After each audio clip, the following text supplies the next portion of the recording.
we ain't rolling, we ain't earning. That's half true. What up, money man? Hey,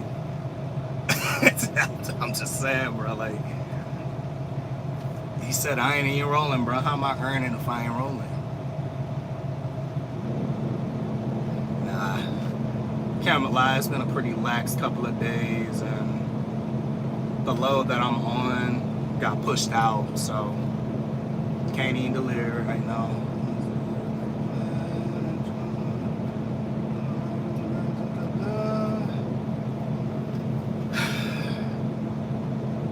You gotta check these new appointment times and stuff, man. I'm a little bit salty, can't lie.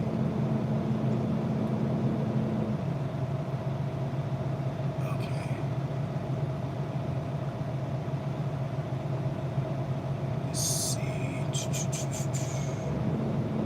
Yeah, 8 a.m. tomorrow. Let me see if anybody else joined the show. Can y'all hear me okay? Somebody let me know. It's too hot not to idle the truck right now.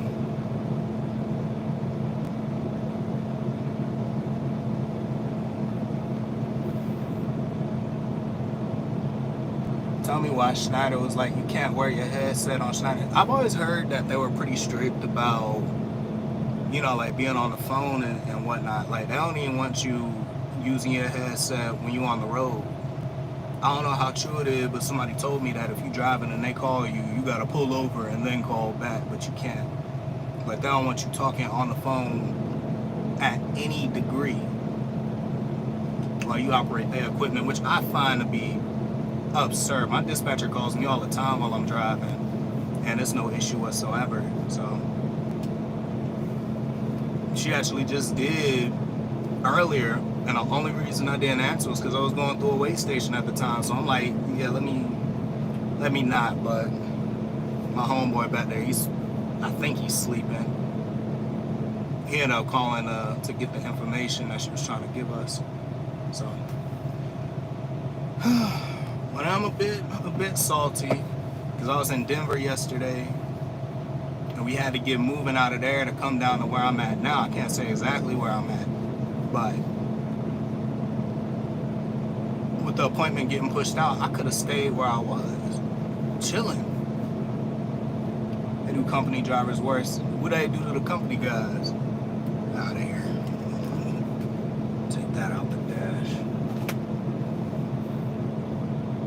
How life been treating you? Life's been pretty good. I just can't. I've been back to work a couple of days. It's Let me see actually.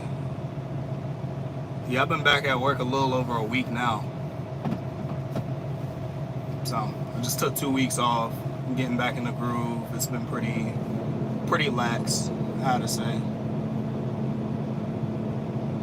You on them 17 tires. Nah, I really blew a drive tire while I was going across a weigh station, bro. That crap sucked.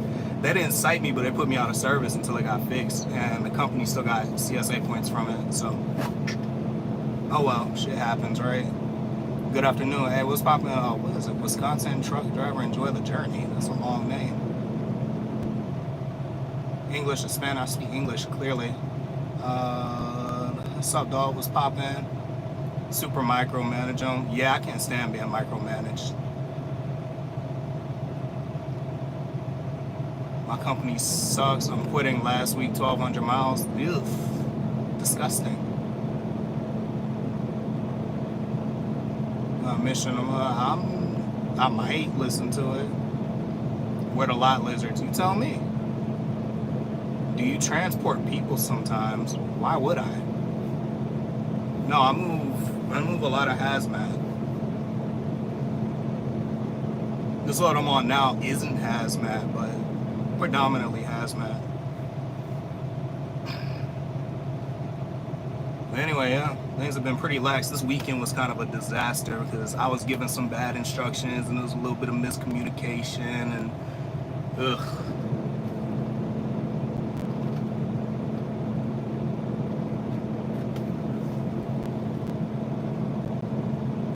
Platinum Express gig company. I've never even heard of that company.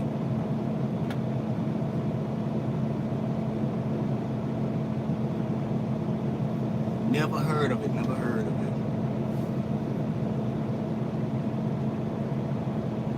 Can you transport migrants to California for work? What type of dumbass question is that?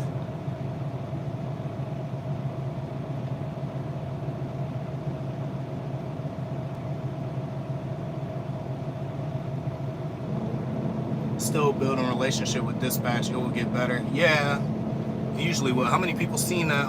Just seen TB live talking about that, like your relationship with your dispatcher, among other things. You would be surprised how far talking to them like a person goes. Yeah, he out of here. Appreciate that, dog. I ain't got time for stupidity over here. Y'all know the rules. You see stupid, blam them. Just get rid of them, time them out. You know what I'm saying? We do 24 hours over here. We don't do second chances. That's how I do. But anyway, you'd be surprised how far talking to them like a person gets you. If you ever sat in an office with a dispatcher and listened to the phone calls that they get, 'cause I've done it when I was at Prime, I did. With my fleet manager, just the amount of cursing them out and woody. I'm like, what the? No wonder they like me, because I don't do none of that. I don't do a lot of complaining, you know, and I give them a certain level of trust. Batman. Yeah, he out of here. Learn a whole bunch from Mr. Brown. Nah, facts.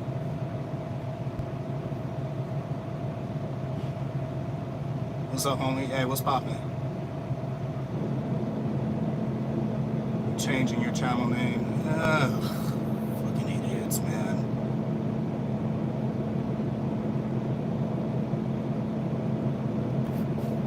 There we go. I don't like stupid. Worst state to drive? Okay, as far as like mountain wise, West Virginia. As far as traffic, basically anything in the northeast. Hi from Russia. Hey, what's good, dog? How much do you make OTR Hazmat a year? I do local and make around 110. Just curious the difference. I'm not gonna say exactly what I make, but it's more than that. Because I'm salaried, so I have a base salary, and then I get paid extra for certain things that I do.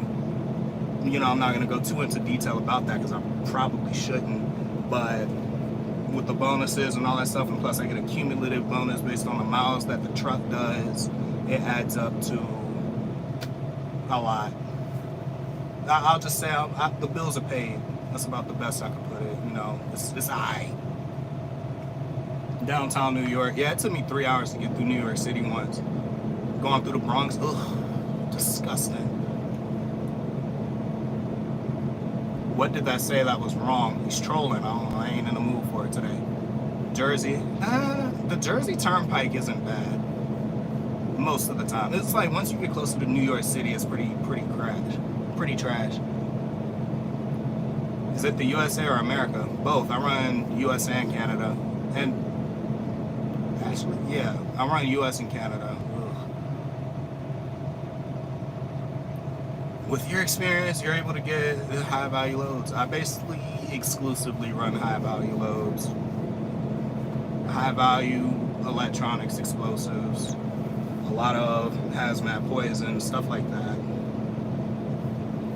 So I like a typical week. I won't get too into like basically what I do, but I run brokered freight too. So I could have a week where, you know, 1 minute I'm hauling dynamite, C4, stuff like that.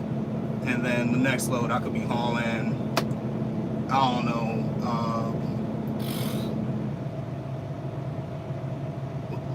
give me a chemical, chloroform. I could be hauling chloroform the next day, and then freaking granite countertops the next. Like it's all over the place, but mostly hazmat. Explosives more than anything, but you get the idea. I-10 Texas is boring. Yeah, it's pretty trash. 2-day layover. So what happened, I just had a layover in Denver. I was just in Denver. I'm pissed about it because they called me that morning. We ain't gonna get too into details, but I had a good night when I was in Denver. You know, I wake up, I'm in the hotel. I got, you know, shit knocked out in the bed.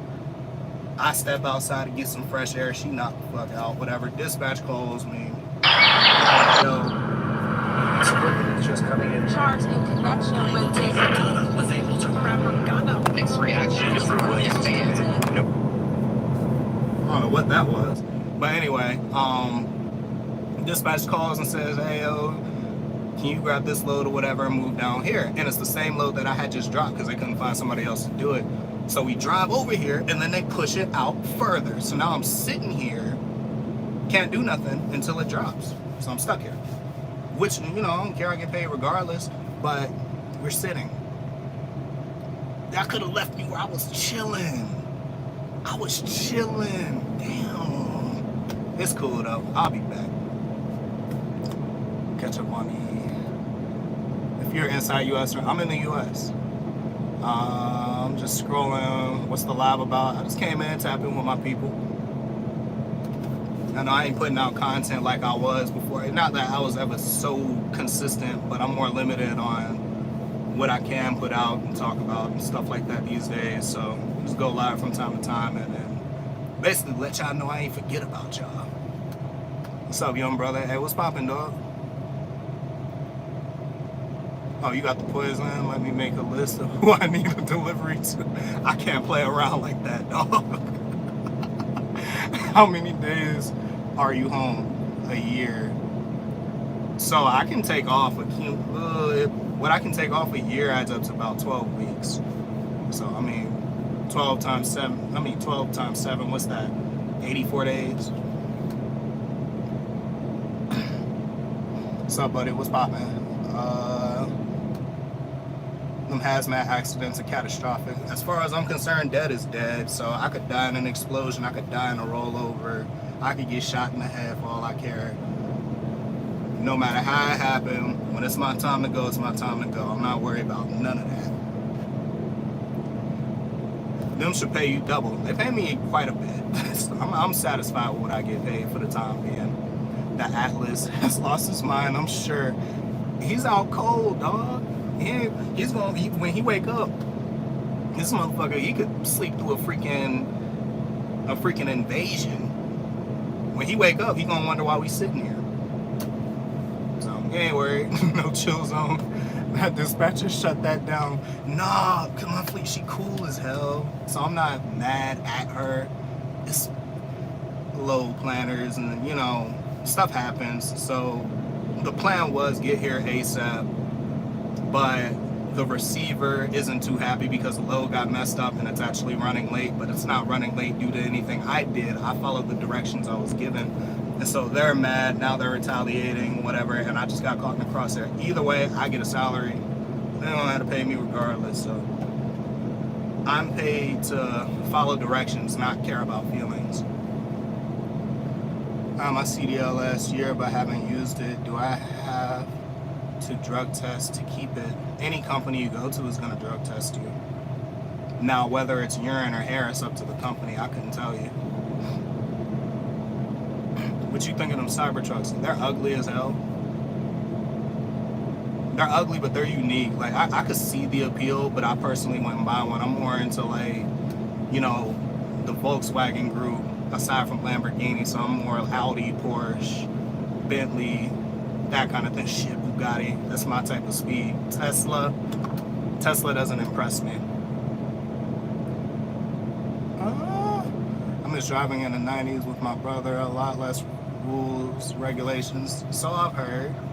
There was another recession back in the 90s from what my dad told me. So what you gonna do, right?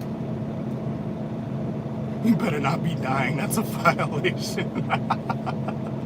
Is it better to be on a route or to operate like you on a salary? That's subjective. Personally, I believe a lot of owner-operators have their ego too intertwined in this. So a lot of people, like, I make more than a lot of owner-ops do when you really break down the net numbers. Now, the owner-ops who do what I do, they make my paycheck look cute. But your average leased on to a mega carrier or spot market owner-operator isn't making what I do, and they're not making what the people I know do either. So to me, do what works for you. I was a lease operator for 4.5 years before I went company, but I didn't go company making CPM or nothing like that. So, and I don't say that to say I'm better than anybody. I just did what worked and what made sense at the time and continues to make sense with it. I'm happy with it. So that's all that matters. What's good? God, proud of you with the move. I appreciate that, man. I'm just trying. I'm just trying to do better. Owner out life, sometimes I wish I was a company driver, just shut off fuel and drive. Yeah, man. Dude, like the biggest thing with me when I came back to work, because I just took 2 weeks off. And when I came back to work, hopping back in the truck and not worrying about getting out the hole, it's just, you just back to the pay. Now, their payroll runs like a week behind, because like obviously I'm not gonna get paid when I take off. But the working weeks that I do, I get the same. I actually just got a raise, but we won't get into that. I'm not worrying about nothing. You just do what you're told, go out, work 3 weeks, go back home. I'm gonna work longer because I'm already on week 2 and I don't feel like I've done much of anything. So we're gonna work until it makes sense and then just take off a longer period of time. So we'll probably be out like 5 weeks. Another 3 weeks or so, 3-4 weeks. Take some time off.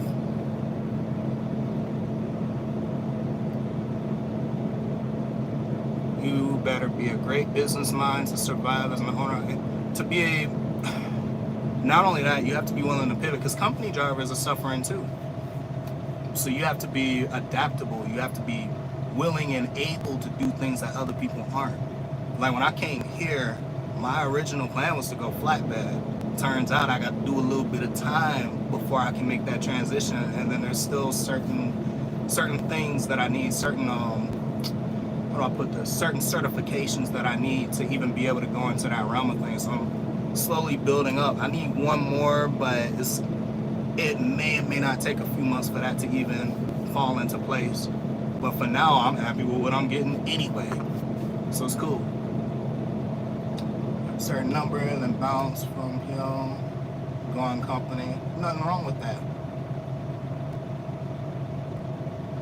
So the new fragrances are finna. Bro, I don't know. I haven't bought a new fragrance in a while. I don't even have any on my truck because I don't work that much anymore. So it's like, shoot, I go home and I'll wear them, but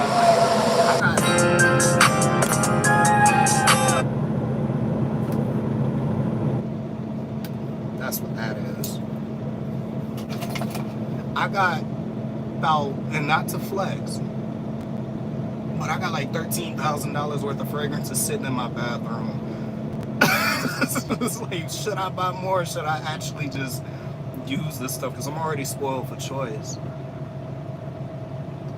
Driverless trucks coming. I'm not worried about a driverless truck. Not doing what I do. Dude, I move I move stuff that needs to be watched. A robot, a truck that drives itself isn't keeping an eye on the stuff that I haul. So I'm not concerned with that one bit. Lil Sean, salute, man. One of the greats. Now that you're here, I'm sure I've said it before, but I'm gonna say it again. A lot of my success, arguably, in this industry came from advice you put out years ago.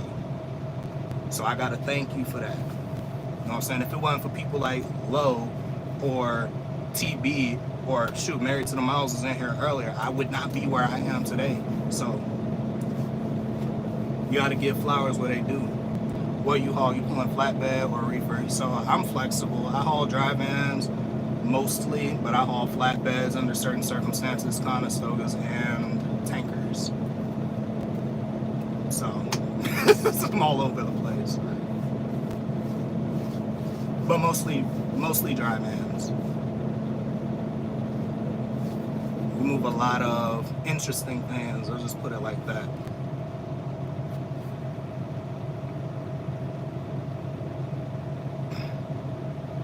But yeah, man. As for owner, what's better, owner op a freaking company? I can't really answer that. in my mind, it depends what capacity you're doing it under. Like, I'm not gonna go company for no freaking 40 cents a mile. I'm not gonna do that. I'm not gonna go company with a company that's predominantly lease operators either. I'm not, it has to make sense. Like, I think if you're gonna go company, the majority of your company needs to be company drivers. It's either that or exclusively. Something like EW Wiley, for example. I think Wiley, for the most part, is all company. I'm not too sure on that. I could be wrong. But you get the idea. What kind of shades you rocking? He ain't nothing too crazy, man. He's just some Caribbean suns. Nothing too major. Prescription though. What is about 40 cents a mile and a baddie to help you drive? I ain't worried about no chick, bro. Pay me. I ain't worried about none of that. You know why? Because when you stay on your grind and you do what you're supposed to do, they always gonna be there regardless. New here, what company do you work for? I don't represent them, so I can't really say. They don't pay me to advertise, so I'm not gonna, go down that path. You feel me? But it's a respectable place. I love it here. I want to say, in all the years I've been working, not just in trucking, but in general, it's probably the healthiest work environment I've been a part of. And I've been working jobs since I was 16 years old. I turned 26 this year, so yeah. Plus, I signed an NDA, so I ain't telling y'all shit. About 50 cents a mile, a baddie, but she got one leg. What I'm gonna do with a peg leg chick, dog? Shift her gears? I'm good. Oh man, I ain't gonna hold you. Y'all wanna know something? Baddies, like the 10 out of 10s, are headaches, bro. They headaches. I need me a humble chick. You still got the flag, did you? Bro, hold on. I got you. You already know, bro. You're Big K Dub, bro. You know what it is. We don't do analog nothing over here. We don't do analog. We don't do the dash change colors. That's about it. We went from red to blue. Still got the white, so I done seen all parts of America. We won't see a driverless trucking industry in our lifetime. They would have to feel themselves preaching construction unlock its own sensors. That's a 24 Ken. Yeah, it's a 24 Ken way.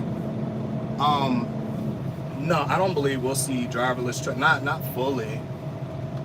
Not fully. It might be like to the capacity where, like, for the most part, it might stand in the lane and switch lanes on it. You still got to keep your hand on the wheel, and it has sensors to make sure you still got your eyes on the road and stuff like that. But I don't believe it'll be like to the point where you're just a non-factor to the truck at all. I don't see that happening, especially with what I do, because I do haul Table 1 explosives. If you know anything about Hazmat, the DOT, like Department of Transportation, the regulation is any Table 1 explosives have to be under continuous surveillance. So a driverless truck isn't sitting up here making sure nobody's breaking into the trailer. You could jug a robot. That's nothing. But that's just my 2 cents. Like I said, but that really goes back to being adaptable and being able and willing to do the things that other people aren't. Why are you in this industry with a as LoSean put it, a butt naked CDL, bro? Like, you have to have. I think if you've been trucking more than 2 years, and this is advice that I wish I would have taken myself, because it took me 4.5 years to really get them. I think if you've been trucking more than 2 years, you should have some level of endorsement. You shouldn't just do driving and stuff like that unless it makes sense. You can't be doing the same thing everybody else is doing and expect to be rewarded more. You're not some special snowflake. And that's not to say that I am, But I'm saying the credentials that I have separate me from a lot of people. And because of that, they compensate me more for it. Imagine you being a sleeper in a self-driving truck when water loading, you know they have brought a surge alone. Sterling, hey yo, everybody congratulate Sterling. My guy is getting married. What would you say, Monday? I was driving, so you know I can't text and drive, but I peeped it. Congratulations, man. I wish I could be there. Driverless will never happen. It will only be driver assistant. Good to see you. Yeah, I agree with you. I heard they were gonna put a little person inside the print pad and they were gonna use osmosis to stop the shrinkage. Osmosis Jones. Coast to coast and got the super truck. He was living the dream. I'm coast to coast in multiple countries, my guy. Hi, hello everyone. Mommy Ivy, I've never seen her before. Hello from the left lane. Salute, bro. That is one thing I can say that kind of upsets me is my truck is governed to a whopping 66 miles an hour. And it's not a safety thing. That's not what it is. It's because I run Canada.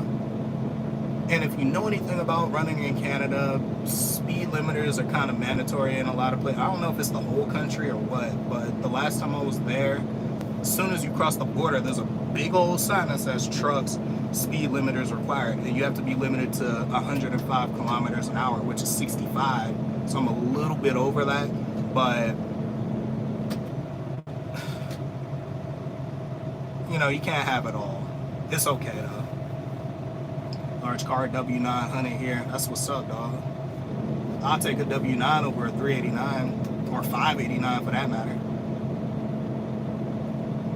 You going to Alaska before the weather goes to crap? I'm on a list. I'm not too sure. It's unlikely that I would go to Alaska if it were like bad weather, but I could go. I don't know. I'll ask them about that though. They say it takes like 2 weeks. It's like a 2-week trip getting up there. Depending on where they go. I think they go to like Fairbanks and like, not Prudhoe Bay, but Fairbanks, Anchorage, stuff like that. You gotta see.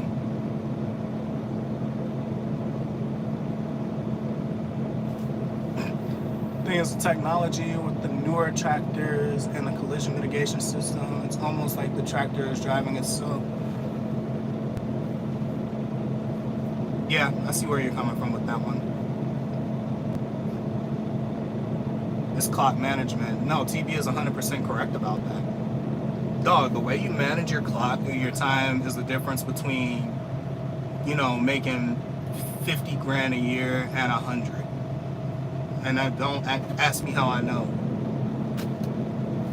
Like, your clock is your money in a lot of cases. I hear the drive is breathtaking. I would imagine, dude, British Columbia in general is absurdly pretty.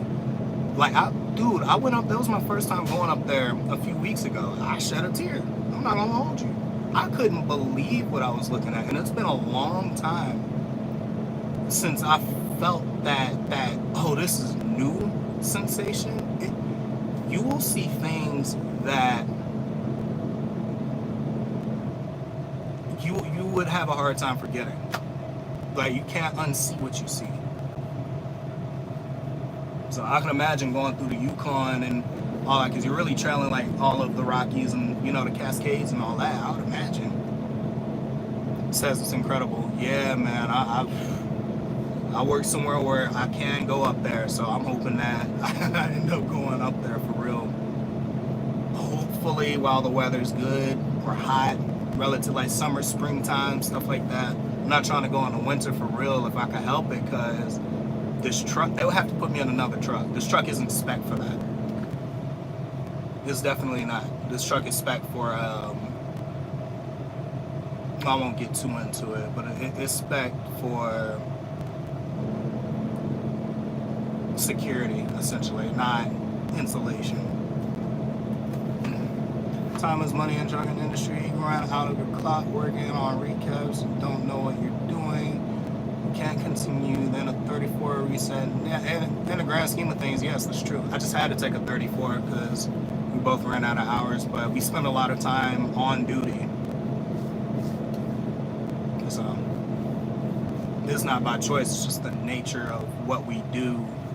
We're very, the company's very by the book, and they don't care. They're gonna, we get the same pay regardless. But when you're running cent per mile and percentage and stuff like that, you have to maximize what it is that you're doing. But I seen somebody in the comments a lot when, in TV's live saying no more than 11 hours in the sleeper. Dude, if you spend 11 hours in the sleeper 7 days a week, that's 7 hours.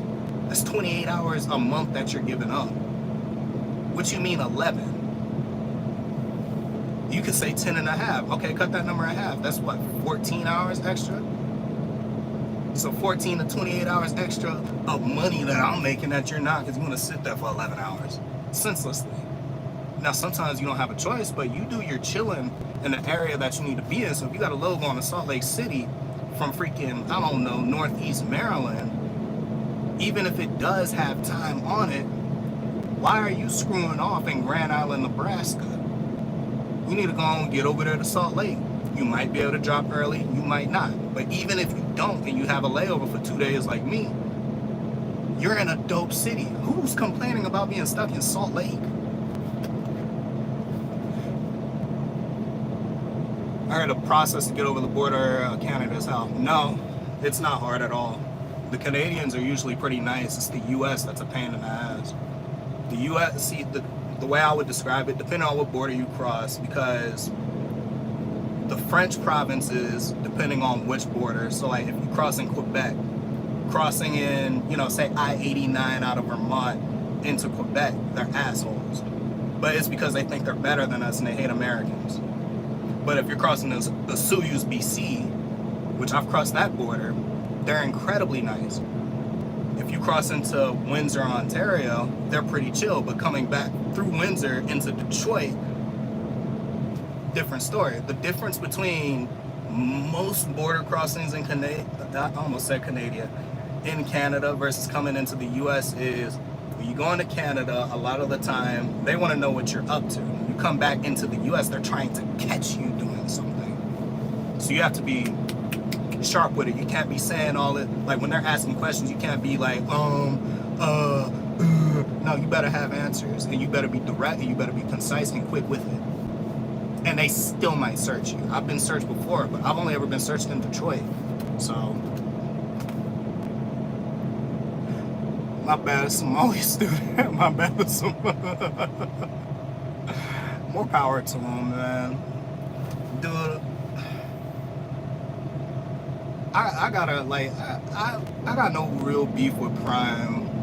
Speaking of training, man, my beef is with the higher ups. So, but there's nothing about reefer that I miss one bit. Is it mandatory that you all stay on duty while you're working at a location? No, it depends. Well, so I'm on duty for most things. If I'm surveying a load, it's like I said, table 1 explosives have to be watched. I'm on duty. All that. There's no such thing as off duty with that. So I'm on duty for stuff like that. I'm on duty for load securement because with Hazmat, nothing in that trailer can move. So if I gotta strap a bucket to the wall, it is what it is. So I'm on duty for load securement. I'm on duty doing paperwork. I'm on for literally anything, fuel, anything that's work related at all. You're on duty. That's how they do things over here.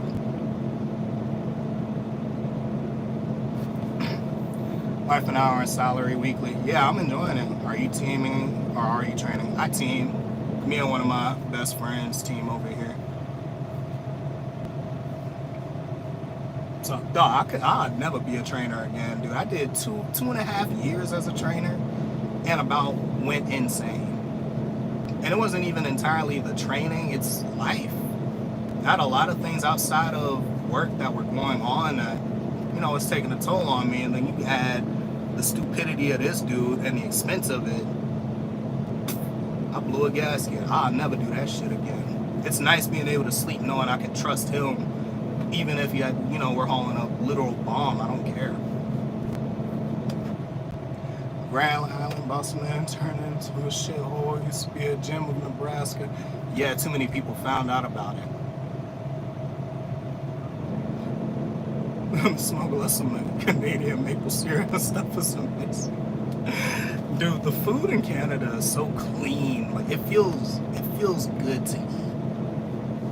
Like you have a whole meal and feel energized. It's like you don't get bloated or nothing. It's just good stuff, man. Like coming back into the States and having to buy groceries down here actually upsets me. Canada, you an anime Akira fan? No, I'm not familiar with that, but I am an anime fan. I heard Freightliners are for peasants. Is that true? Freightliners are the workhorse of the industry, but I prefer something a little more livable. Especially doing what I do, teaming. I don't want to team in a Freightliner. They ride terrible, but they're good trucks to solo in my opinion. Or if you're just down for, keeping your expenses relatively low, the Freightliner. There's a reason most companies run Freightliners. They're not bad trucks. They're just not my preferred truck.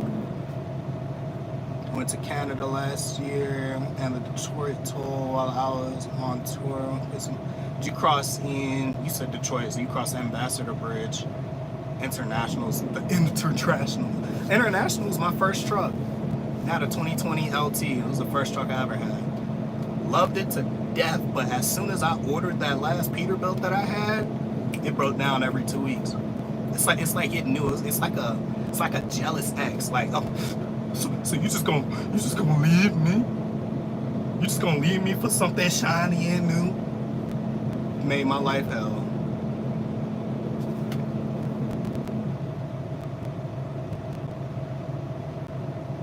The toll above the Ambassador. Yeah, I don't even know what that toll cost, to be honest. I just drove.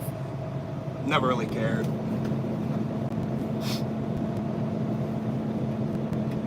Never cared. I only recently discovered you're supposed to pay a usage fee when you cross back into the States. Because Homeland Security, it's like $15. I get reimbursed for it, but it was the first I knew. I guess when I would cross the border with Prime, they were prepaid. I never knew. When I came back into the States in Washington, they had pulled me over to the side and told me, they x-rayed the truck, and then they told me like, hey, walk over to this building, pay this fee. Yeah, okay.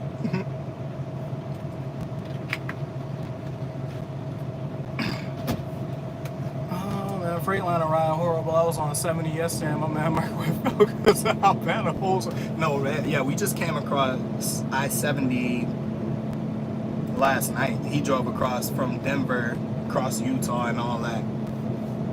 Yeah, I was knocked out. I'm not gonna hold you. You running the Cummins or PACCAR engine? Are you satisfied with the performance? This is a Cummins X15. I'm in love with this motor. This is the first Cummins I have experience with, and it's an absolute freight train. It's absurd. The Jake brake is strong as hell. It's a little louder than I'm used to, but it's an animal. It's an animal, man. The type is a CB. It's a Cobra 29, the classic joint. Came with the truck. I barely use it personally. You video that sound like a pothole because it's not the Freightliner. Nah, them potholes are egregious on 7, especially when you come into Colorado. That's man, offensive. Freightliners, right? Yeah, Freightliners are pretty garbage. Is that a T680? It indeed is the 2024 T680. Bunk layout. I'm not going back there while he's sleeping. But I got a TV on the wall. I had to do some modifications to the mount to fit a 32-inch, but TV on the wall, microwave, oven, air fryer up there, refrigerator right behind me. I check in parking lots all day. Interesting. I don't know what you mean by that, but I think we call that bird watching. Dubs, okay. Yeah, fat. But no, I got, the LED headlights on this joint. They're lovely. I got 4 sets of working lights back there. What else? I got a little switch inside. I don't pull kingpins no more. I flip a switch. So, what do you do in your videos? Watch them. Go to my channel and you tell me what I do. Me personally, I just do what I want to do. Congrats on the success goal. Yeah, I appreciate it, man. I wouldn't call it success. It's just we moving and grooving. That's all. I appreciate your acknowledgement, man. It means a lot. It's hot as hell today, though. Freaking truck says like 114 degrees. Thermostat like 10 degrees off. It's 104 degrees where I'm at.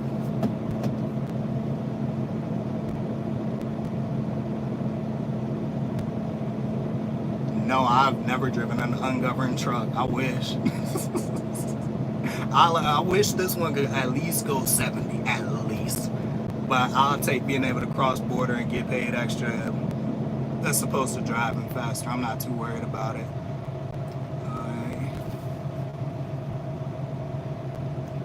I'm waiting for the Phoenix Grill to open. Sure, I'm hungry.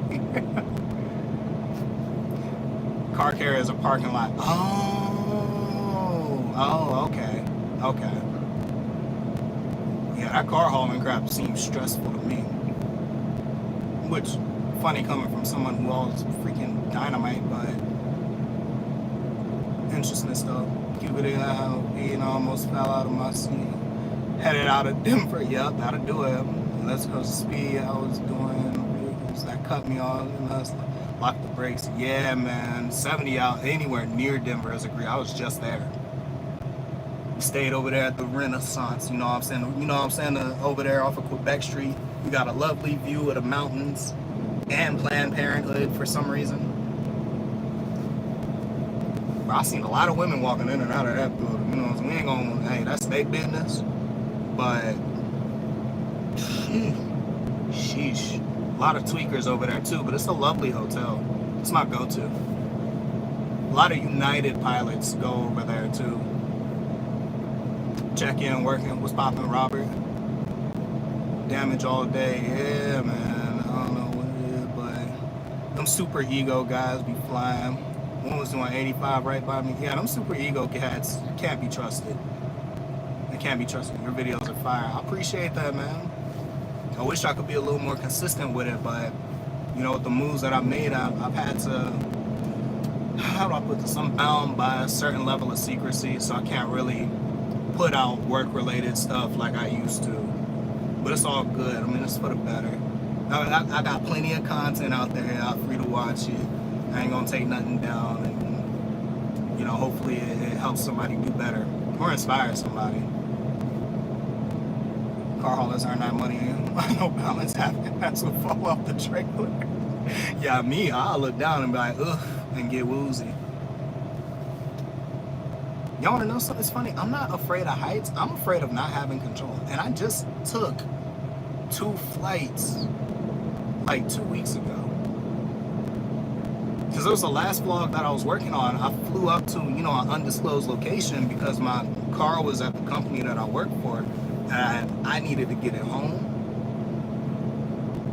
And I was vlogging the flights and all that other stuff. And I pieced it together and I just didn't like how it came out. So I never posted it. But I got my car back home and then a day later got pulled over. What you gonna do? They didn't get me for speeding though. Like, you know why I pulled you over? It's because I had tinted license plates. We just had central crunch. Just got 18 year from stop. Oh, the super ego just because I can speed. You can take your windows at ego, they don't care. Yeah, but DOT does. You can only go 70% legally in a semi-truck. To Lily PA from, that's what's up, Pipeline. That's up to your YouTube. I appreciate that, dog. Appreciate it, man. I'm over 3,000 subs, man. Like, when you look, and this is how people can mess their head up. And I had to get over this. I can't front, because I thought about it and whatever. I got a little bit down, but then I'm like, whatever. There are people who do what I do. They don't make content nearly as quality. They ain't really talking about nothing. They just pumping out a bunch of videos about nothingness. And they could have 50 to 100,000 subscribers. And I was looking at it, and you know, I had to check myself for real. I'm sitting here like, I've been doing this shit for how long now? I got 3,000 subs or whatever. And then I really thought about it. It was my dog Mike. He, you know, we work for the same people. But he told me, he said, hey bro, look, I know it don't seem like it's a lot, but imagine standing in a room with 3,000 people in front of you. You put it in a perspective like that, I was like, yo, no, that's a lot of fucking people. And I gotta remember to continue to be grateful. That's a lot of freaking people, so. Subs are a vanity metric. That's exactly, yeah, exactly. It is a vanity metric, and that crap doesn't mean nothing for real. I get hundreds of thousands of views collectively over my channel, so that means, you know, I'm having an impact on a lot of people, a lot more than you would really think, and I'm grateful for it. But I needed somebody to check me on that one, so I'm happy he did. I got a little bit down, man, I ain't gonna lie. That was so, because you keep it real, well respected. Yeah, I took the hard path. I ain't selling out, you know. You're not gonna see me with no camera on my head. Day in the life. Go shopping with me. Like, y'all not gonna catch me doing that shit. At the end of the day, I'm gonna undeniably be myself, but I'm not gonna put out content for content's sake. If I ain't got nothing to talk about or nothing to put out, I'm not gonna do it. It's never been that important. Some states don't care. I've had 20% since I got my own truck. Specifically, well, yeah, I guess it's up to the officer. What do you think about Julio dying? I don't.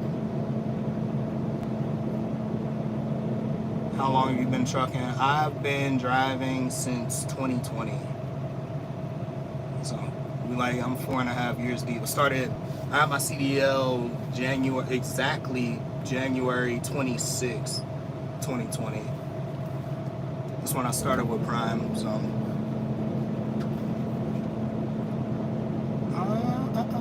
Nah, top 5. No Joe per diem and truck pay. 2 yard is crazy. I'm not too sure what you mean about that. My per diem is like $69 a day. I'm pretty sure that's pretty standard. Actually, I ain't even do the math on this yet. I could look at my paycheck, but let's see. Hold on. I'm already doing this wrong. I'm just 9 times 183.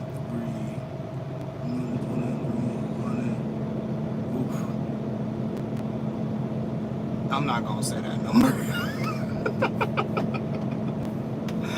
But basically my per diem is $483 a week. So you take my usual check, subtract 483 from that, and then the remainder is what they can tax me on. And then the 483 is given back. Essentially the way it's written is like a reimbursement. He asked about a rapper. Yeah, is that Julio? Nigga dead. Niggas die every day. I don't care.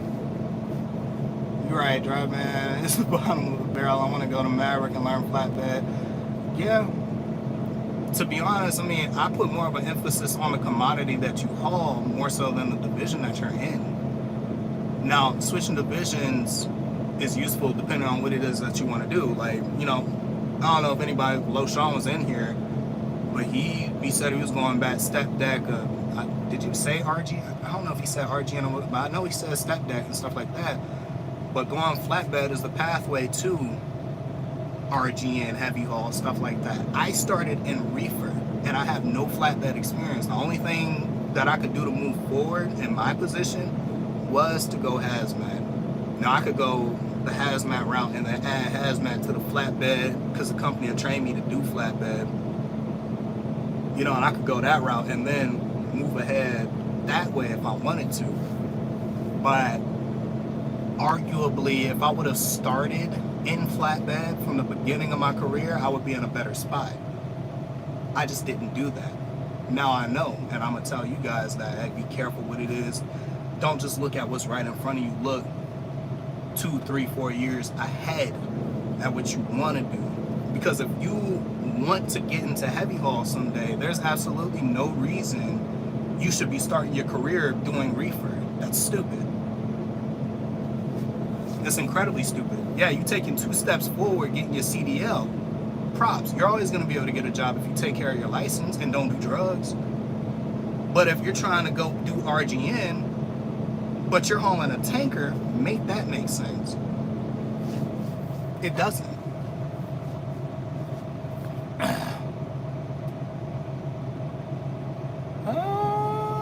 Told him I don't. Right. With your dad being a seasoned driver, you had a good mentor. Yeah, my dad trained me. He still drives, so he still teaches, still do all that. So yeah, I'm grateful to I had the best teacher I could have had. You add that I was trained by my father, and then I was watching, you know, the OGs back in the day and continue to over the years. I think I did pretty good. There's always room for improvement. I'm not gonna say I didn't make mistakes along the way, because I made plenty, but it could have been worse in the grand scheme of things. I want to do flatbed, but I told myself I'm not gonna touch freight. I came from FedEx, being a delivery driver, loading and unloading the truck. I'm not gonna lie to you, bro. If you really trying to get some money out here, you're touching freight to some capacity. Even me, I pull a dry van. And I touch freight, not necessarily in the sense of loading and unloading, which I do sometimes, but more so securement. I'm in the trailer as they're loading and securing things properly to make sure that the stuff don't move around. So when DOT stop me and they get in and inspect it, they can't say nothing. I don't think y'all understand. Hauling hazmat, you have to be creative. Nothing in that trailer can move at all. If I have a little 5-gallon bucket, I said it already, but if I have a 5-gallon bucket full of acetone, and that's all that's in that trailer, it needs to be strapped to the wall. Y'all want to know the most ridiculous load? I'll tell you. I had a load of 1.4 explosives, which is table 2, but the amount wasn't enough to be placarded, so I didn't placard for it. I still followed explosive routing, had a written route plan, because legally you have to, which, you know, we do have an atlas. Yeah, this load was 2 buckets. It was 2 5-gallon buckets full of set explosives. Strap it to the wall. You can't just let it sit there.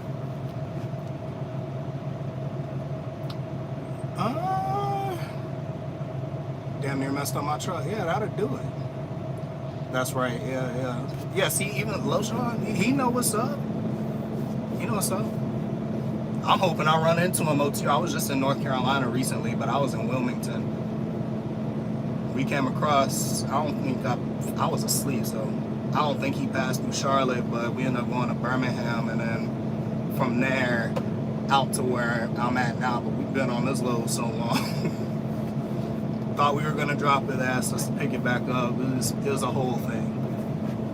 If Gaza was flooded and Israel was on fire, how long would it take you to finish eating a sandwich? I don't know, until the chicken croak. I don't think y'all realize this, dog. Like, there's a lot of things that go on in the world that people talk about it. Oh my God, we need to bring awareness to. I don't think y'all realize how little I care. And it's not necessarily that I don't care. It's just the way I perceive things. I need to focus on me. And it's not even in a selfish thing, but there's people in my life that depend on me. There's people in my life who look up to me. I set an example for a lot of younger people. If I'm not taken care of, what can I do for anybody else? That's how I look at it. So yeah, I'm gonna pick me first. America first. We ain't gonna might offend some people with that one. We ain't gonna get into that. But I'm gonna put me first so that I am an asset to others. Some people perceive it, oh, you're selfish, you're arrogant, you're this, you're that. No, I have loved ones, motherfucker. Like I'm gonna do me so I could do for them. But I don't ever get into that. I don't talk about the people I care about too much because, you know, people are weird. People are weird, and then they'll use that type of stuff against you. So I don't shine a light on my romantic life. Who else? None of that. You know, just know, like, yeah, I could be flashy a little bit, but I do a lot for a lot of people y'all don't know about, and I don't need to shine for it. You know, it's never about getting the recognition. You know, the various charities I've donated to and people I've helped out. It was never about that. It's always just, you know, what feels right in my soul, I do it. And I know I did it. So that's all that matters. I don't know how I got on that little tangent, but just, you know, y'all got me preaching. We all sweet cheek booty meat in the beginning, according to TV didn't lie. I'm not gonna lie to you, bro. You don't know shit unless you've been out here. He said 10 years. Well, I know what he meant by that, but you can't tell me nothing about trucking unless you've been out here at least 2 years. At least. Why do I say that? Because that's how it was for me. First year, I had my training wheels on. I was learning. I was putting to the test all the stuff that, you know, the advice that I had heard over the years, you know, applying it. The second year, I got proficient. Third year, I started training. Fourth year, I got damn good at it. About half the year in, shit hit the fan, it was time to move. But when I came to this company, you know what they told me? They sat me in that classroom, they looked me dead in my face, and they said, you have experience, we expect you to act like it.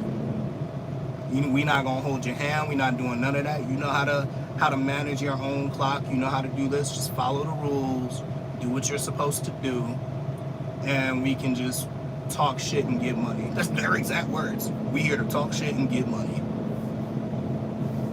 So, just act like you know what you're doing. If you need help, don't be afraid to ask. But the expectation is you're coming here knowing what you're doing. So yeah, I took classes and learned a lot. I had to cram information, but you know, the actual driving the truck, DOT, you know, routing, stuff like that, stuff that you should know, they expect you to know it. So you're not gonna come over here and just not know what you're doing and then screw up and that makes them look bad. They'll get rid of you in a heartbeat. If you haul reefer loads and you get paid for touching freight, you then make a decent paycheck, cause that's what I do.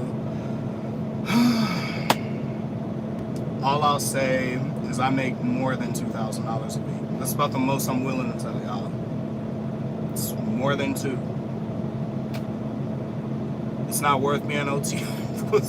Literally just had the live. It's not worth me an OTR unless you're making at least $2,000 a week. I make more than that. I just got a raise, so I'm making even more than that. I'll just leave it at that. I'm okay. But yeah, I get paid for a lot of different things. That's a funny question, ain't it? Hey, bad. Would you watch a movie right now? Huh? I subscribe. Appreciate that. Like a truck stop movie. What truck stop movie are you talking about? Is Prime still a good company? I'd be lying if I said they weren't. You gross out bad. What is OTR? OTR is over the road. I'll send the stub.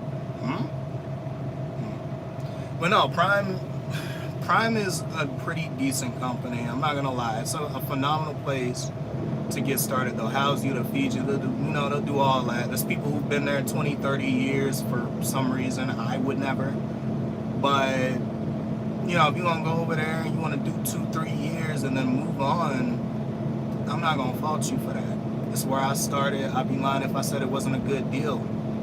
My issue again is with their higher ups, bum ass HR chick, and you know, the operations managers and stuff like that. you know, they dropped the ball when I needed them to be on my side, and, you know, disappointed me. It worked out for the better, and I'm grateful that, you know, things happened the way that they did in the grand scheme of things. But I left because of respect. I didn't leave over money or anything like that. I left because I wasn't willing to just shut up and take it, essentially. What cologne today? I'm actually not wearing any right now. I just got out the shower and went live, so I might put on some MFK. I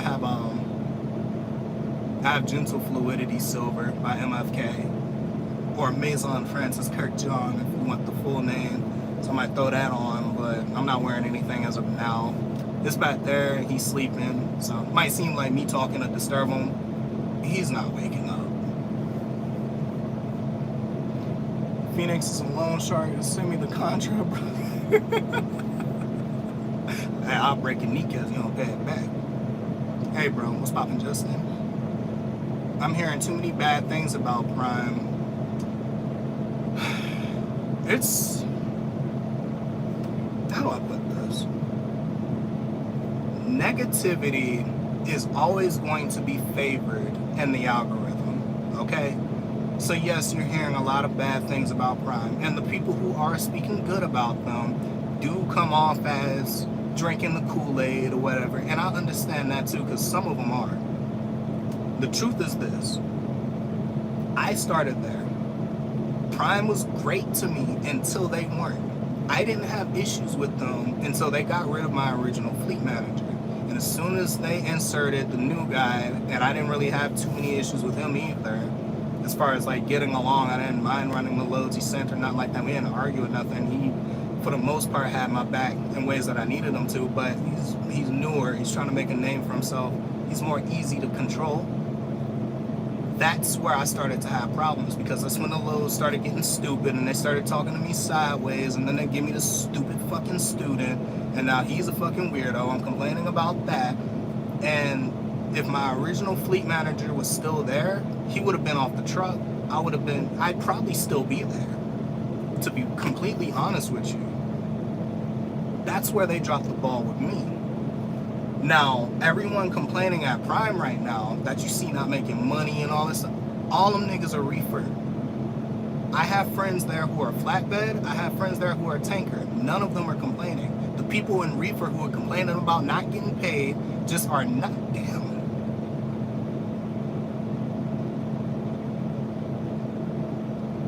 Sorry, I'm still a guy. I seen some nice, you know what I mean? Anyway, the people who are complaining are just not willing to adapt.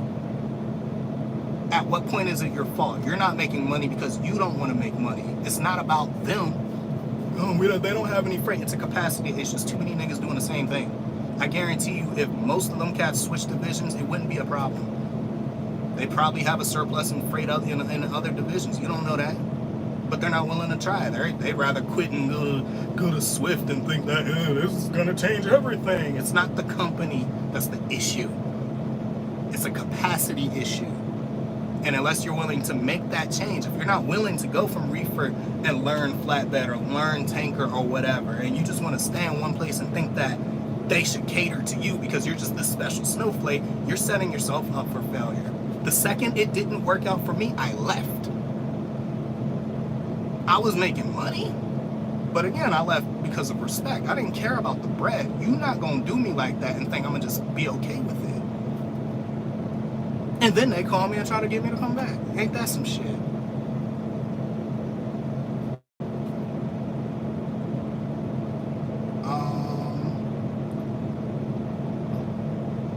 I'm still kind of in my feelings because you threw out all the premium vape juice. Y'all threw out about $800 in vape juice in Vegas a couple years ago, bro. But you know what? I'm over 2 years, ain't done it. 2 years deep, bro. I quit cold turkey, so. 58-mile-an-hour company driver, lightweight truck, and a cameraman. That's a prison sentence. People have to volunteer for the cameras. They might want it, but if they can't get enough people to test it, so be it. So. The way it was presented to me, it's not a guaranteed thing, but let's be real, it's Prime, and they're not publicly traded. It's gonna happen. If the big dude in the office wants it, it's gonna happen. It's his company. If you don't like it, quit. Let's be real, people vote with their dollars, and if enough people leave to the point where they're just losing an absurd amount of money, you think they're gonna continue on with that? No, they're not. You can bitch and moan and on videos and do all that, but if you're still there running their freight, they're gonna continue to do it. You gotta put their foot to the fire to make the change that you want. Drivers leaving seem like every week. Oh no, they lost a ton of drivers. Even hell, when I quit, there was a ton of trucks just in the lot, vacant. Do you have a truck? I'm a company driver. I have a day cab for sale, 579 people, 3 hours coming, motor X15. I'm in Cali. That's what's up. Trucking is a lifestyle for some people. It's a cult. Yes. And that is one thing I can say Prime has a cult following. I said it. I used to believe that when I was there. I think that's another issue that they had with me is I never drank the Kool-Aid for real. And I was always real about it. Like, yeah, this is where I work, but I'm not going to act like they're the greatest thing ever. I might say something to piss somebody off because they get a lot of hate. And I was fucking with people. But, again, as soon as it didn't work, I left. I make over $2K a week. It's in the southeast region mostly. I'm in Florida at my terminal, but I've had my studio since 2010. And driving since then, I'm an owner op. I love reefer. It sounds like you had an issue. I did reefer for years, man. I could do the job. They got to a point where it was too easy, almost. But I like not waiting around that much. I like, my job is chill. So I don't do a whole lot of actual work. But in reefer, they don't value your time. They take advantage of the drivers. Then, I got used to sleeping without hearing it behind me. And it's just, when it's time to move, it's time to move. It's very quick to the point. Shippers are better. It's just different. It's just different. I don't miss reefer. I don't miss, having a layover for 3 days because JBS ain't get the load ready in Greeley, Colorado. You know what I'm saying? Dodge City, Kansas. These places stink, bro. Like, I stepped in cow shit one time in Joplin, and my foot smelled like it for a month. It was awful. Like, I'm done with that crap. I'm not doing it. I'd rather haul C4. You seen some cheeks? Oh, I get it now, you bro. Okay, y'all. I will preach about having sexual discipline until the sun stops rising. I am still a man. I love women, okay? If I see an attractive female, it's gonna completely override everything going on in my head, and I have to snap myself out of it. Now, I'm aware, but don't let the devil tempt you.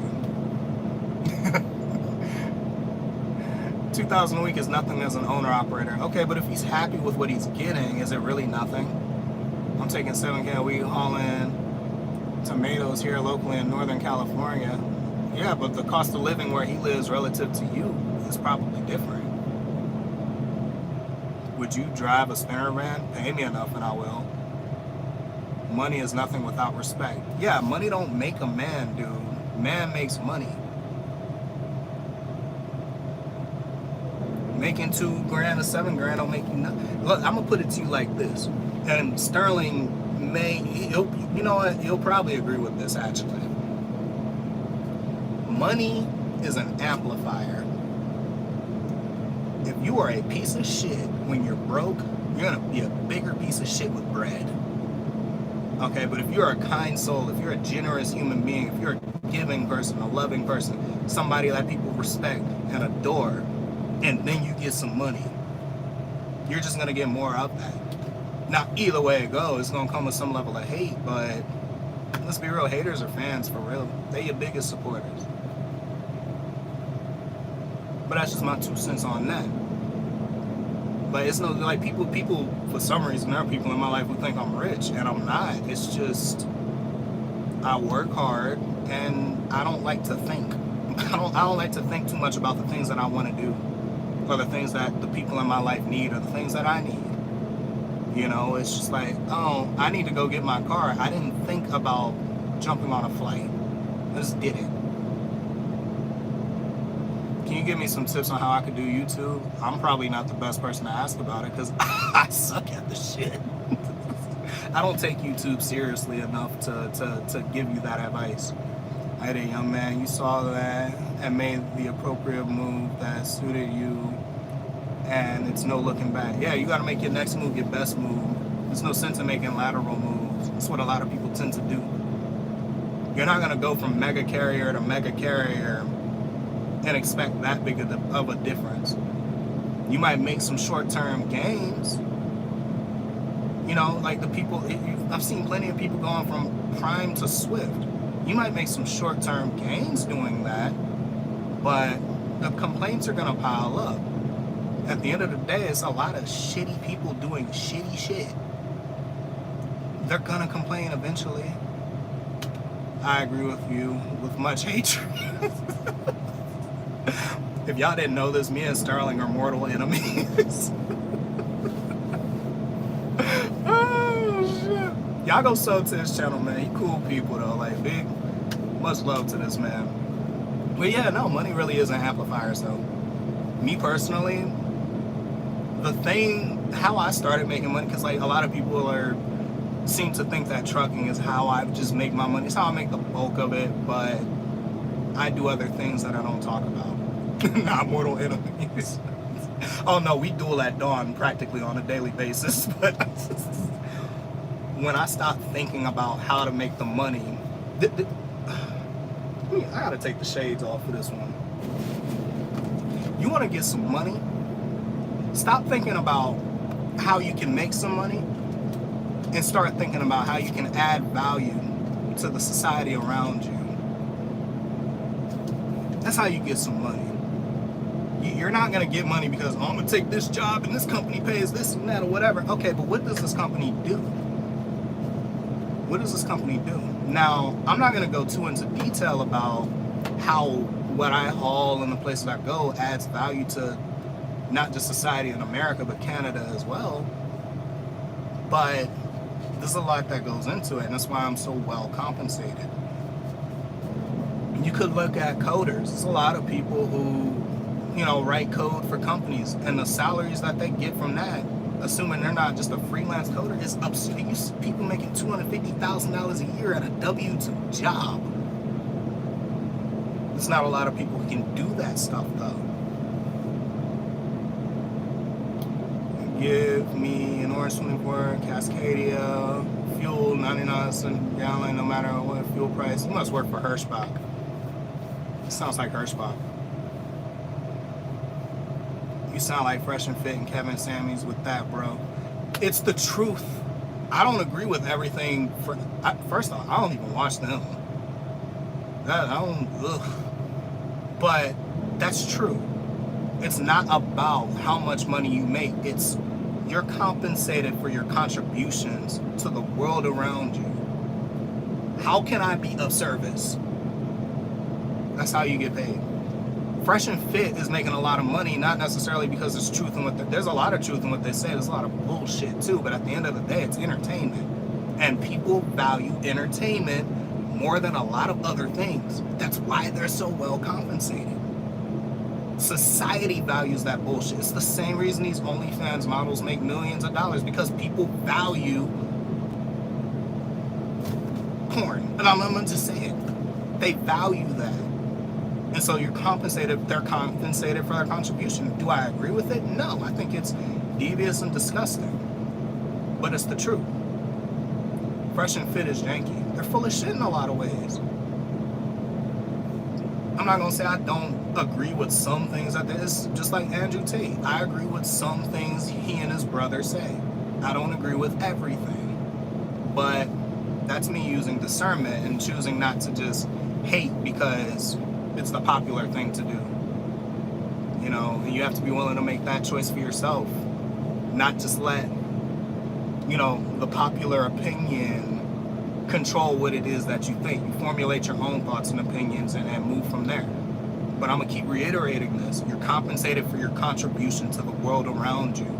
If you, as a person, as a man, woman, child, animal, don't contribute shit, you're gonna be a broke bum bastard bitching on the internet. And it just is what it is. And that's assuming you can even afford internet. That's why I be seeing these cats broke bitching. I'm not making any money. You ain't making money because you don't want to make money. Shut up. Y'all ever seen me get on here and bitch about not making money? And if I did, what did I do? Make a change. I might vent a little bit or whatever, but at the end of the day, I'm going to figure this out one way or another. Hit a couple rough patches, complain a little bit, vent a little bit here and there, whatever. Okay, it happened a little bit here and there, and then, oh, what's he doing? Oh, he's happy because I decided to be. People have more control over their life than they think that they do. You have more control over your life than you might give yourself credit for. You really need to sit down, look in the mirror, and think about that. It'll change your life. It really will. But again, you know, I don't want to preach too much. It's just, I want better for y'all, man. I want better for me. I want better for you. I genuinely hope, I don't know how to put this, but I really just hope that anybody who knows me, whether that be personally or through my platforms, views me as a net positive in their life. You know, I want people to believe that knowing me was a good thing. So I'm not gonna bullshit with y'all. I don't get nothing out of that. I'll get my money other ways. I don't need to lie to y'all to get it. If I did, I'd have a much bigger platform, but what good is that? People are scared of free will. They really are.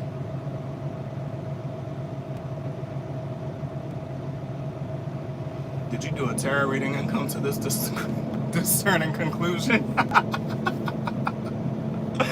I actually know a girl that does that stuff.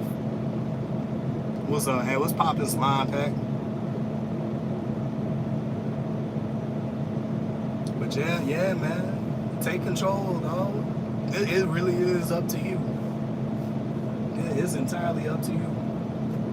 But with all that being said, I'm probably about to go to Chipotle because, you know, I've been on my intermittent fasting, you know what I'm saying? I've been doing at least 18 hours a day. It's really been more like, I want to say on average, 19, 20, 21 hours usually. I did 20 yesterday, I did 18 today, 19 the day before that, 20 the day before that, so on and so forth. Wait, slime pack, is that like the slime pack? Yeah. I need to go back and check her channel out. Like Prime Driver slime pack, yeah. She's somebody who seems happy doing what she's doing. So like, you see how opinions differ. It really is a mindset and what you decide for yourself, bro. And she arguably is, you know, I don't say arguably to like undermine her channel or anything. That's not what I'm doing. It's arguably in a sense that, you know, people may agree or disagree, but she adds value. I'm sure she's compensated for that. She's doing good. Like, I'm only one opinion. I had a friend in Phoenix, Arizona making $400K coding. Exactly. I know cats in coding doing 200-300 plus. I could show y'all that, but I don't talk too much about my personal life. I'm hanging out with y'all understand. I'm hanging out with people with the most BMWs and Vipers and Corvettes and all that and McLarens and what. Y'all understand, like, the people I surround myself with. I drive a Ford Taurus. That's I'm not home enough to justify a lot of that stuff. I've been thinking about getting a Porsche or something. I talk myself out of it almost daily. I'm like, let me try 80,000 on the Panamera. Shut these people up, but it wouldn't make sense. I appreciate that. I tell people all the time, everyone's experience is different. Exactly. She, you know, like, I'm not gonna lie, I gotta catch up on your videos because I've been busy with life, but she's had a pretty good experience with Prime up to now, from what I could tell. I had a great experience until I didn't. But I would be lying if I told people not to go there. It's a good place to get your foot in the door. If you want to stay, that's subjective, but I chose a different path. And truthfully, there's a lot of people who aren't willing to do what I do. And that's how I add value to this industry, is I'm willing and a little bit crazy enough to mess with things people won't touch. There's not a lot of people willing to drive with dynamite strapped to their back, C4, ammunition, chloroform, ammonium nitrate. Like, people are scared of this stuff. Acetone. People are terrified of this stuff. I pull aviation too. Like, people are genuinely terrified of a lot of this stuff. It is dangerous shit. Don't get me wrong. The smell alone will get you. But, hey, I'm a little bit, so I'll do it. I actually don't even think about what's in the trailer. I just drive. Track haul driver. No, I'm not gonna lie. I be thinking about getting like a little Panamera, you know what I'm saying, the Macan. I think about getting like an Audi S6, Mercedes E63s, GTs, all that. Like, people don't understand. Just because I didn't go out and spend $80,000 to $100,000 on a car doesn't mean I couldn't. I just didn't. Why would I? You know, at the time when I bought my car, I was at Prime, and I thought I was going to be there much longer than I was. I bought what made sense. I needed something to give me, around and handle my business and dabble in, a little bit of felonious booty meat. I bought the Taurus. You know who's never talked shit about that car? My entanglements. I'll just put it like that. They ain't never said nothing. They don't care. They don't care because, there's more to that, but they ain't never said nothing about that car. It's just dudes on the internet. He ain't getting money like that. You drive a Taurus. Why ain't get the Benz though? I had to talk myself out of not buying the S-Class when I bought that car, dog. I was looking at it. My last name is Styles, bro. The S-Class made sense. That's what I told myself. I couldn't do it. I couldn't justify it, man. That payment would have been egregious. Even now, having a salary, it's like, ooh, I could do it, but why? Why? We'll see. We'll see. I don't plan on keeping that Taurus forever, though. It do what it do for now. Don't do it, honestly. I mean, yeah, I like my track haul, but I'm paying a lot for this car a month. Let's just say that. Yeah, no, that track haul crazy. I could only imagine the insurance. If my car wasn't paid for, I would have definitely got rid of it. That's how I did. So earlier on, a lot of people don't know this. When I first started at Prime, I was driving a 2017 Chrysler 300C. It had a V6, but other than that, it had all the options. The panoramic sunroof. It had the heated and cool front seats, had heated seats in the back, the most perforated leathers and all that. That car was tough. I gave it to my little sister, who at the time was in college, because she needed it more than I did. And I'm like, the car is paid for. Here you go. Take it. She don't take care of the goddamn thing, but I didn't need it at the time. So by the time I'm like 3 years in to my career, I finally bought another car. I paid $21,000 for that car. I paid $30,000. The last car I was driving was 30 something. It was over 30, but it was paid off at the time. So just lease a car you barely drive. Yeah, that's an option. But if I lease a car, I'm going stupid with the most options, and like I'm give me some fly shit, man. I got some ideas.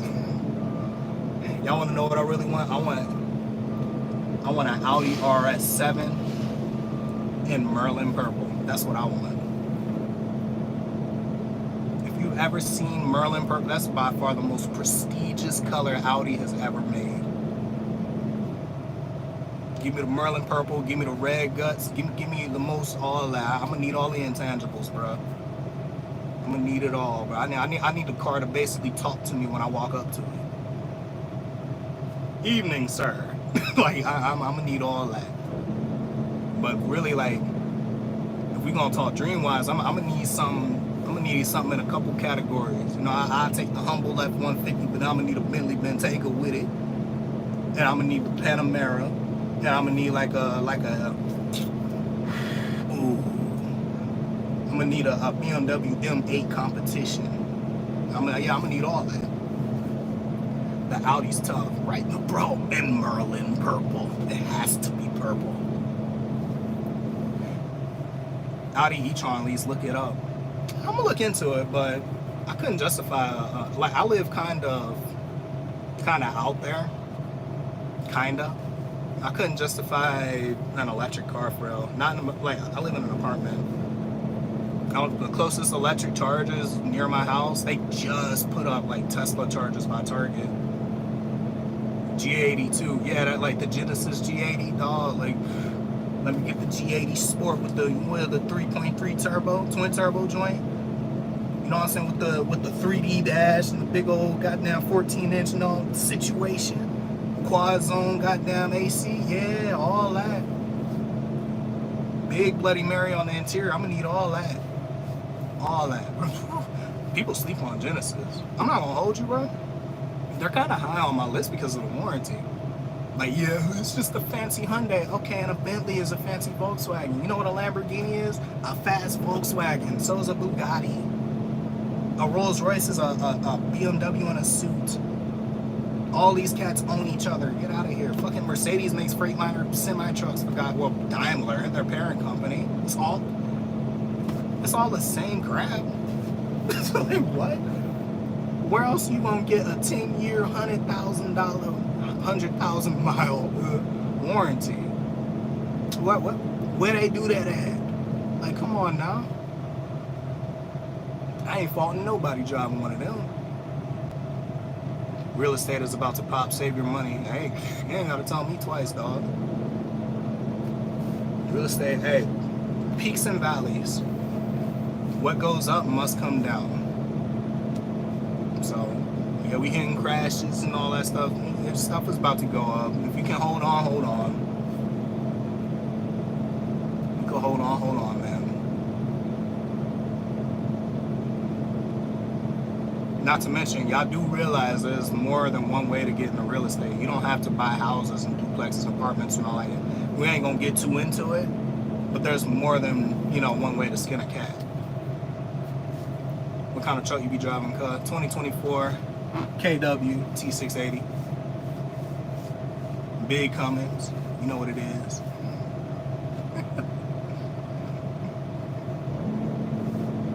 It's idling right now. It's over 100 degrees. I'm not turning this truck off. That APU ain't gonna keep up.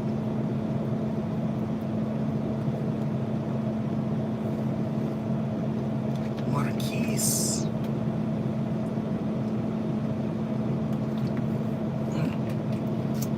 Make sure y'all drinking water. I'm gonna get off here and eat some peaches. Eat like 2 of them joints before I go get Chipotle. Now I'm gonna start another fast. I'm gonna carry that joint into like